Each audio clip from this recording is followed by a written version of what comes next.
Bienvenue à tous, chers abonnés, sur votre chaîne préférée, Maurice TV. C'est un plaisir de vous retrouver pour ce nouveau numéro consacré à l'actualité brûlante de notre île. Aujourd'hui, nous plongeons au cœur d'un dossier qui fait trembler les murs de la Financial Crimes Division. L'affaire des coffres-forts de Navin Ramgoolam. 11 ans après la saisie spectaculaire de 224 millions de roupies, le Premier ministre contre-attaque.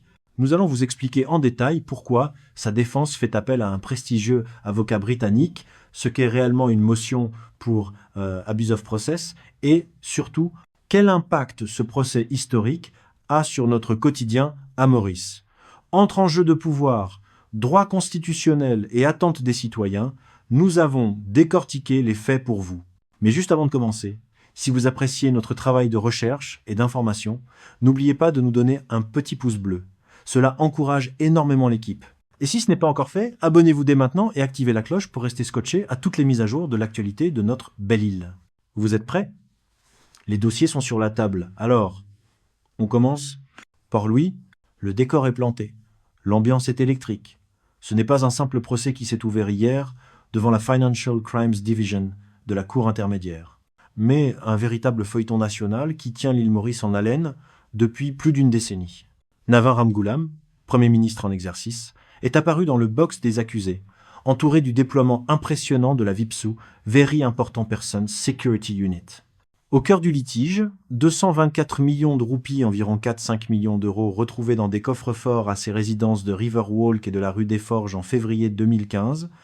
11 ans plus tard, la défense prépare une contre-attaque juridique massive, la motion pour abuse of process, abus de procédure. 1. La stratégie de la terre brûlée. L'arrêt définitif du procès, l'équipe légale du Premier ministre, menée par le chevronné Merobin Ramburn, Senior Counsel, a abattu ses cartes. L'objectif est clair, obtenir un permanent stay of proceedings. En clair, la défense demande à la justice de jeter l'éponge et d'annuler définitivement les poursuites. Pourquoi cette motion maintenant? La défense s'appuie sur 3 piliers qui résonnent fortement dans l'opinion publique mauricienne. Le facteur temps, 11 ans de procédure. À Maurice, où la lenteur administrative est souvent critiquée, ce délai est jugé déraisonnable par la défense, bafouant les droits constitutionnels du Premier ministre à un procès équitable dans un délai décent. Le préjudice politique est personnel. Pour Navin Ramgoolam, cette affaire est une épée de Damoclès qui pèse sur sa carrière et son image internationale depuis 2015. Le manque de transparence. Ramburn accuse la poursuite de ne pas avoir divulgué tous les documents nécessaires, notamment des échanges confidentiels avec des pays étrangers via la Mutual Legal Assistance et les directives internes de la police centrale CID lors des perquisitions initiales. 2. L'entrée en scène d'un King's Counsel britannique. Signe de l'importance capitale de cette étape, la défense a annoncé qu'elle ferait appel à un King's Counsel, un éminent avocat britannique. Le saviez-vous? À Maurice, l'utilisation de conseillers juridiques britanniques pour les grandes affaires constitutionnelles ou criminelles est une tradition héritée du système du Commonwealth. Cela apporte un poids juridique international et une expertise pointue sur les questions de procédure.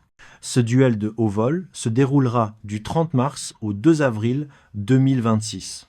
4 jours durant lesquels les arguments juridiques les plus sophistiqués seront échangés pour déterminer si le Premier ministre doit, oui ou non, continuer à faire face à ses 23 chefs d'accusation. Analyse.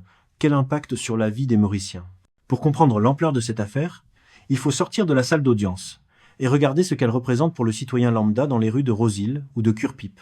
Le sentiment de 2 poids 2 mesures. Pour beaucoup de Mauriciens confrontés à la cherté de la vie et aux difficultés économiques, le montant de 224 millions de roupies est vertigineux. Dans les bazars et les foires, on se demande souvent comment une telle somme peut-elle rester en suspens juridique pendant 11 ans alors qu'un petit délit est jugé en quelques mois. La confiance envers les institutions. Ce procès teste la solidité de la justice mauricienne. Le fait que le Premier ministre actuel se présente devant des magistrats alors qu'il est au pouvoir montre pour certains la force de la démocratie mauricienne, tandis que pour d'autres, les manœuvres de retardement sapent la crédibilité du système. L'enjeu de la FIAMLA. Les accusations tombent sous la loi sur le blanchiment d'argent F,